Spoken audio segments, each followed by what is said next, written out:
sur le tribunal de la télé. Eh bien, le tribunal de la télé, vous le savez, c'est votre nouveau rendez-vous sur la chaîne People 24 du lundi au vendredi à 21h. Le principe de l'émission est extrêmement simple. Vous, téléspectateurs, vous venez de rendre visite sur le plateau en vous inscrivant depuis le site internet de la chaîne, excusez-moi, à l'adresse www.people24.tv. Vous allez dans la rubrique casting et vous remplissez tranquillement le formulaire et on se fera un plaisir de vous accueillir sur notre plateau. Vous l'avez remarqué, tout autour de la table, il y a les téléspectateurs qui sont là depuis le début de la semaine parce qu'ils avaient beaucoup de choses à dire. Je vous rappelle leur nom, il y a Sophie qui est ici.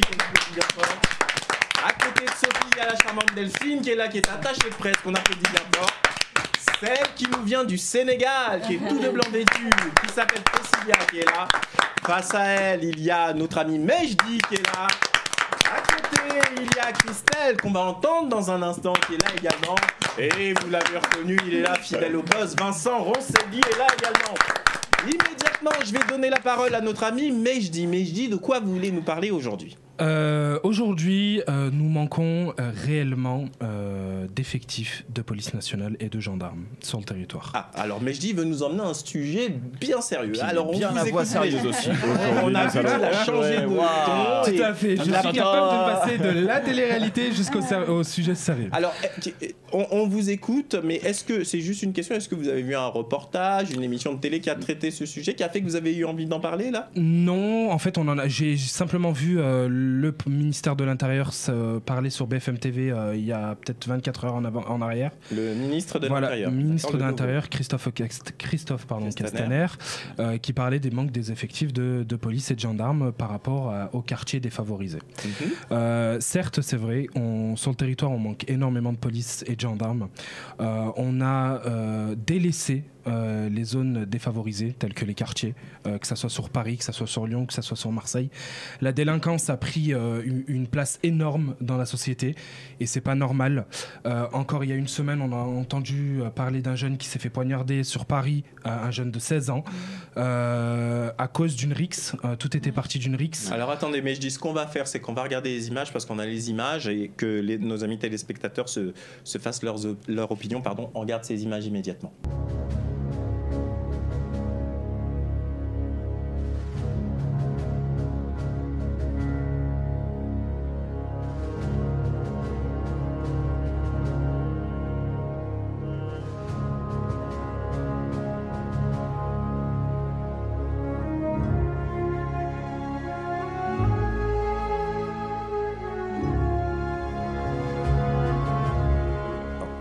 Oui, effectivement, c'est désolant de voir ce genre d'image. C'est désolant et surtout, voilà. On a aussi à Lyon, ce qui s'est passé, c'est qu'on a eu un jeune de 20 ans qui a été victime de discrimination d'homophobie, qui a été victime d'homophobie. Il a été donc très clairement agressé sur la place Bellecour à Lyon. Il a fait appel au 17 et donc la police secours lui a dit allez voir si dans la bouche de métro, si vos agresseurs sont toujours là. Je trouve que c'est une réponse très déplacée. Ah bah oui, bien sûr. De se faire agresser. Ils venaient de se faire. Et on lui a demandé de repartir voir s'ils étaient là. On lui a dit effectivement, va voir dans la bouche de métro si tes agresseurs sont toujours là pour justifier notre déplacement. Donc la victime a refusé, très clairement. Et donc la police nationale lui a répondu les agresseurs sont sans doute partis. Je vous laisse partir en commissariat, déposer plainte si vous le souhaitez. Je trouve que c'est une réponse qui n'est pas adaptée. Et aujourd'hui, on a laissé trop de choses comme ça, laissé partir dans le vent, notamment les agressions homophobes, les agressions islamophobes, les agressions, toute forme d'agression. Pourquoi aujourd'hui la police ne s'est pas déplacée ? A priori, selon donc l'inspection générale de la police nationale, soi-disant les effectifs étaient tous pris sur d'autres interventions. Est-ce qu'aujourd'hui on envoie des patrouilles pour des réelles missions ou alors est-ce qu'on missionne des patrouilles pour des missions annexes ? Et c'est la question que je me pose. Parce que quand je vois qu'il y a toujours une patrouille devant le domicile de Gérard Collomb alors qu'il est plus ministre de l'Intérieur, pour moi ça monopolise une patrouille alors que derrière on aurait pu assurer la sécurité de ce jeune homme et éventuellement procéder à l'interpellation de ces jeunes individus. Bon, et en tous les cas, dans le tribunal de la télé, vous le voyez, on peut parler de tout. Et quand vous êtes sur le plateau, la parole est libre. Donc vous pouvez dire ce que vous pensez. Et justement, ça fait réagir, ça fait débat. Donc je pose la question, Christelle, vous pensez quoi de ce que vient de dire Mejdi ? Mais je dis, dans la police, il y a différents corps. Tu as les policiers qui sont juste réservés à la protection des personnalités, donc des ambassades, etc. Donc tu les vois devant. Après, tu en as qui interviennent dans les banlieues. Tu as la BAC, tu as tout ce genre de personnel. Après, depuis les attentats, ils ont été très, très sollicités. Ils sont moins sur le terrain. Les jeunes n'ont plus cette vocation parce que, excuse-moi, c'est pour entrer dans une cité et se faire casser la figure. Ils ont très peu de moyens. Ils n'avaient plus de gilets pare-balles. Pendant les attentats, tout ça a été revu. Maintenant, moi, je pense pas... Alors, à ton âge, je pensais la même chose. Plus de police, plus de police. Mais moi, je pense pas que ce soit la vraie solution. La solution, elle est vraiment dans l'éducation des gamins. Moi, je travaillais dans des cités sensibles en tant qu'éducateur sportif. Je voyais des petits de 4 ans seuls dans la rue, livrés à eux-mêmes. Mais après, voilà, les mauvaises rencontres, ils finissent voyous. Ils n'ont que ce repère. Certains enfants se lèvent tout seuls le matin. Les parents leur donnent même pas le petit déjeuner. Ils vont à l'école. Tout le monde, personne se lève dans la maison. Il y a que le petit. Enfin bon, c'est une éducation. Il faut vraiment que les parents ils reprennent leur rôle d'éducateur. Et puis surtout qu'ils soient sanctionnés, quoi, vraiment. Et puis sanctionnés, voilà, on voulait enlever. Moi, je suis pour qu'on enlève les allocations familiales aux parents qui laissent traîner leurs enfants et puis qui font des délits. Parce que encore dans les faits divers, le gamin qui met un pistolet, un faux pistolet, on s'en fout sur la tempe d'une prof, c'est scandaleux, quoi. Et surtout que c'est pas la première fois que ça arrive. Là, il y a eu une vidéo, mais c'est pas la première fois. L'éducation nationale avait laissé alors si vous le permettez, moi je vous laisse vous exprimer de manière libre parce que c'est le principe de cette émission et je vais continuer mon tour de table et ensuite je vous donnerai aussi mon opinion sur le sujet. Est-ce que vous avez quelque chose à dire sur ce sujet, Priscilla ? Après, oui, je suis d'accord avec ce que dit Mejdi. Après, oui, c'est vrai qu'il y a ce problème d'éducation. Je pense qu'il y a un autre débat. Après, au niveau des sous-effectifs, je peux pas trop donner mon point de vue parce que vous vivez pas en je France. vis pas là. Mais par rapport à ce qu'a dit Christelle, oui, il y a un gros problème d'éducation. Les parents, il y a un gros problème de ce côté-là. Je pense qu'il y a beaucoup d'enfants dans les cités qui sont très mal encadrés. Et de ce côté-là, il y a un réel problème. D'accord. Delphine, est-ce que vous pensez que c'est en mettant justement un policier derrière chaque citoyen qu'au final, on va réussir à avoir une société plus apaisée ? Non, je ne pense pas que la police soit la solution. Mettre plus de policiers, c'est encore pire et les gens vont avoir encore plus peur.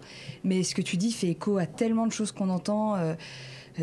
que ce soit à l'école, que ce soit dans la rue, les enfants sont plus du tout civilisés. Oui, le respect, c'est... Alors, est-ce que... peut-être qu'il n'y a pas assez de policiers dans des cas plus graves, mais je vois pour des cas comme les attentats et tout, la police a quand même été très efficace et a quand même fait les choses rapidement. Mais je suis d'accord avec toi, je le remarque de plus en plus. Les enfants, ils ont des... Voilà. D'accord. Sophie, est-ce que chez vous, à Chambéry, vous avez le sentiment qu'il n'y a pas assez de policiers, je ne sais pas, le soir, quand vous vous promenez dans la rue ou près de chez vous ? Non, moi, à Chambéry, je me sens en sécurité, mais oui, après, Paris, il y a beaucoup d'histoires. Il n'y a pas que Paris, quand même. Oui, il n'y a pas que Paris, mais... Dans les grandes villes en général ? Dans les grandes villes en général, il n'y en a pas assez. D'accord. Alors... je vais vous redonner la parole dans un instant, mais comme je le disais, toujours pour susciter du débat et vous faire réagir, moi je pense qu'on ne peut pas mettre un policier derrière chaque situation, c'est juste même, impossible. Ça coûte très cher, il faut c'est juste impossible. Dans le cas de figure de l'exemple que vous avez pris tout à l'heure, cette agression homophobe, moi j'en avais pas entendu parler, c'est vous qui m'en informez là sur le plateau.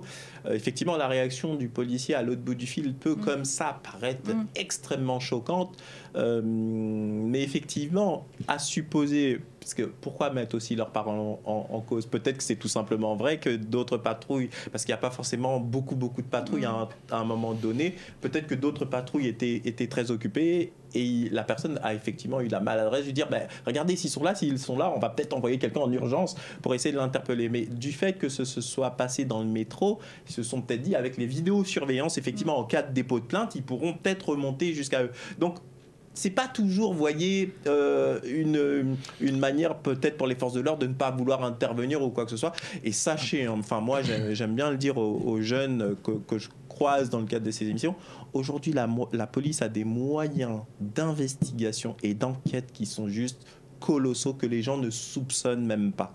Allez porter plainte quand vous êtes victime d'une situation et il y a de grandes chances qu'on retrouve effectivement les personnes en question. Maintenant, effectivement, il y a aussi... dans le cadre de déposer plainte, c'est déposer plainte contre qui, étant donné que nous avions ni leur identité ni rien. Donc ça va être déposer plainte contre X. C'est déposer plainte contre X en disant ça s'arrive, ça s'est passé à telle heure dans telle station. Et à partir des même pas sous les vidéos, même pas s'il recommence avec la vidéosurveillance. On peut laisser. Regardez, vous avez des gens qui font des casses, par exemple, et qui fuient en voiture. Avec une vidéosurveillance, on le suit tout le parcours sur l'autoroute, etc. Pour un vol de téléphone, ils vont solliciter autant de moyens pour... Pardon ? Pour un vol de téléphone, admettons. Alors oui, forcément, là vous avez raison, Delphine, c'est la mesure. C'est-à-dire que pour un vol de téléphone, effectivement, ça n'ira pas aussi loin, c'est vrai. Mais si jamais c'est, par exemple, une agression où la personne a vraiment été, excusez-moi l'expression, mais fracassée et dans un piteux état, là, croyez-moi, effectivement, l'enquête, elle peut être menée de manière extrêmement poussée. Maintenant, oui, forcément, on a toujours ce besoin de sécurité et on se dit, quand on est victime d'une situation, ah, mais que fait la police ? Que fait la police ? C'est terrible, mais à mon avis, malheureusement, il ne peut pas y avoir non plus un policier derrière chaque citoyen. Ce qui compte, c'est que quand on dépose plainte, que les enquêtes puissent aboutir. Quoi qu'il en soit, Mehdi, merci d'avoir mis ce sujet sur la table. Vous avez vu, dans le tribunal de la télé, on parle de tout, on vous applaudit. Nous, immédiatement, ça va être la pub.